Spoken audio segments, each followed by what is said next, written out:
আজও যদি সেই ভাব নিয়ে কেউ বৃন্দাবনে যায় তবে সে বৃন্দাবনের মাধুর্যকে আস্বাদন করতে পারে।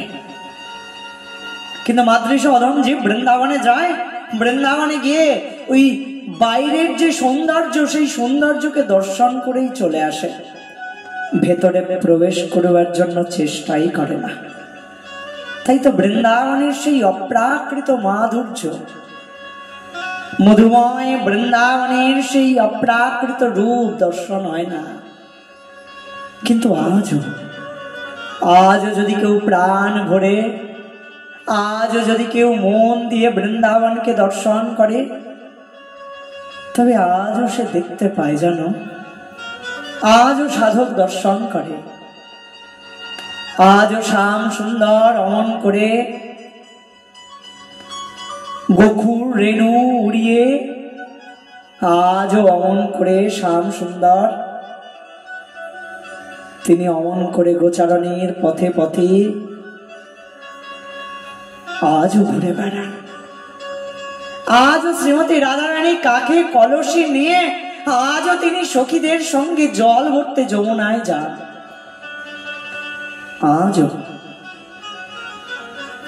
আজও মধ্যাহ্নকালে রাধাকুণ্ডে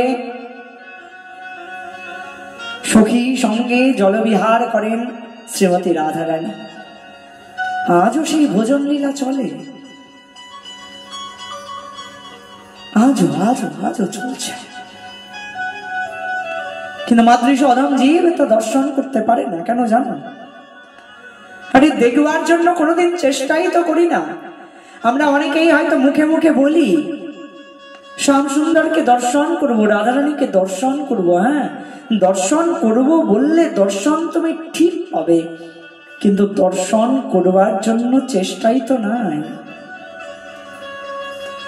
ভগবান কি করেন? পরিশ্রমম দৃষ্টা পরিপয়াশিষ্য বন্ধনে।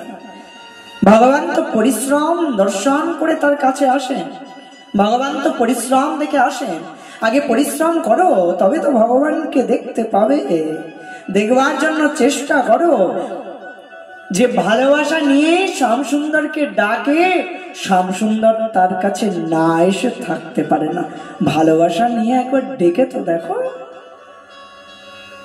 ভালোবাসাই তো নাই, তেমন বিশ্বাসই তো জন্মায় নাই, তাহলে দেখবো কি করে?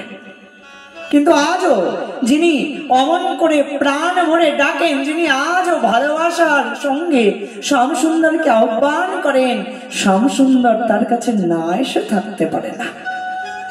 কোন कहता है शाम आते नहीं तो मीरा के जैसे बुलाते नहीं। আরে মীরার মতন একবার ডেকে তো দেখো শ্যাম সুন্দর আসে কিনা। ডেকেছো কোনোদিন? ডাকা হয় নাই। একবার যদি ডাকতে পারি, একবার যদি মীরার মতন করে ডাকা যায়, দেখবে শ্যাম সুন্দর তোমার কাছে না এসে থাকতে পারবে না। কিন্তু তারে অমন করে এখনো ডাকাই হয় নাই।